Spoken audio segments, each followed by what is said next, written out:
All right. Next is learn your child's organizing style.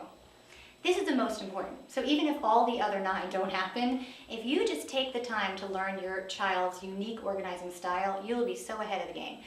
The 4 styles: visual, auditory, kinesthetic, or tactile. And so if your child is extremely visual and you put their filing system in a drawer, for some of them, out of sight is out of mind. Out of sight, out of so mind. for that child, I might mount a sorter. It's called a literature sorter. It looks like an old-fashioned mail slot system. I might put that right next to their desk and put math, science, social studies, all the courses that they have, maybe a section for poetry writing or whatever they're into.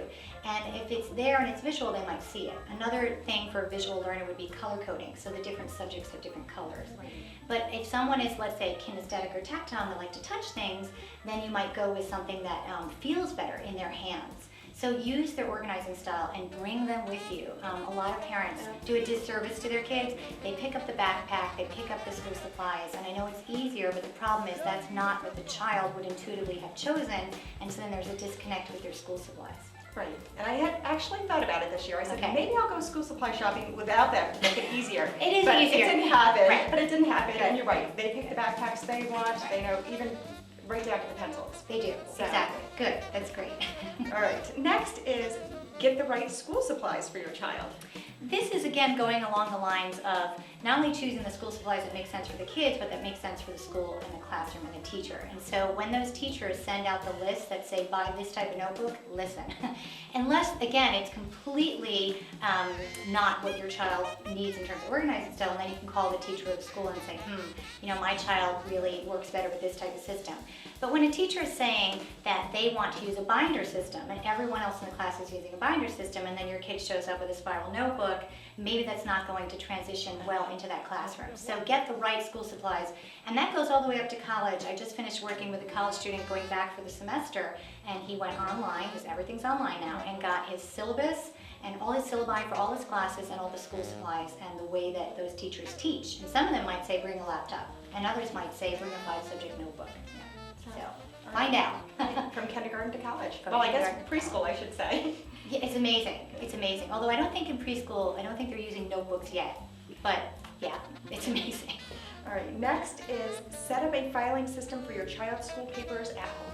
And that's similar to what I was talking about earlier. Either set it up in a drawer, set it up on the wall, but we can talk about some of these little products later. But each child should have their own files for all of their classes, because what most parents do is they take an inbox and they shove the papers in as they come home. Geology, math, science. The problem is that now they're completely disorganized. And there's a lot of papers that come A lot of people. So you now have a huge pile, and it's not organized by genre. And you're like trying to find a social studies exam, so that they can now study for the final, and you're pulling things out and everything's a mess. So even just separating them out by category makes a lot of sense. And let your child, unless they're way too young, let them take ownership for that, and they will. And it should just be in reverse chronological order. Just shove in the next piece of paper in the front, and then it's very easy to figure out where everything is. And it's just basic. It is. It all sounds very basic, but it's, It's just hard to put in practice. It is. It's practice. Next, the last one is use a memory box for each child. This is one that I love, and I don't hear a lot of people talking about it for back to school. And I was once giving a workshop, and apparently somebody just loved this whole idea of the memory box so much they blogged about it. And I somehow found it on the internet. And I was like, oh, that's me. I was talking about that. But it is really wonderfully powerful, because if each family member, not just kids, but let's say every single person that lives in a household has a memory box, and as the child gets older and older, they decide what goes in it. In the beginning, the parents decide. And it could be the first little Valentine's Day card that they got from another kid in class, and it could be when they get older, the boutonniere from their prom, and then eventually, some of their love letters, their prized report that they got an A on. And what happens with that is that they take ownership, and that becomes the cream of the crop. That's like the stuff that you absolutely love and want in your life, and if there was ever an emergency or an evacuation, you just grab the memory box, which could be a trunk or a bin, a hat box, however big or small you want it to be, and you grab that and go. And people think that this has to do with age, and it doesn't. I have a memory box in my age, and it's nice to know that if I had the time, other than, the people that live in the house and the dogs and the vital documents like your firebox and your will and all that I would grab my memory box. But for kids, they love it, because when they're looking here and they're like, I really, really love this, but I don't know what to do with it, and it's going to wind up becoming clutter in your house, you say, that, sweetie, goes in your memory box. So It's a really nice tool. And I do have a memory box. Awesome. I do for my children. And we actually just went through it the other day. Good. And I was finding their little handprints where they made little turkeys at Thanksgiving, Right. papers they had in Aeon, special reports they great. did, and they love looking back at that too. That's wonderful. And it was just a nice, what started out to be like a big cleaning project ended up being a sit-down reminiscing Oh, no. afternoon. But it was good. We It was did get to good. the cleaning Okay, end of it's it. all good. The other nice thing about a memory box is sometimes I see empty nesters. The children go away to college, and the bedroom stays exactly the same, like a shrine to someone that used to live there. And after a while, if the child comes back, he's getting married, he's 27 now, he looks, he's like, Mom, Dad, I can't process all this stuff, so he doesn't want any of it. As opposed to you turn that into a TV room or a workout room or a home office, and you just hand him the memory box, and he goes, thanks. Because that, he can process. And I even think it's nice to give their memory box to them, like when they start a family of their own, or when they're getting married, or you just hang on to it for them. Yeah. And sometimes the parents wind up keeping it. The kid goes through, takes out 3 things, and goes here. And that's fine because then it can be incorporated, into your memory box. Right, and then you go to grandma's house at another time, and grandma has the memory box of their mom and dad. Right. So As long as a memory box doesn't become a memory room, A or memory room, house. right, exactly. Make sure it's a container. exactly. Well, Lisa, I have to thank you for your tips. I know that you're going to show Tameeka some of the props and some of the things that you've brought along to help us stay organized. Anything up and coming?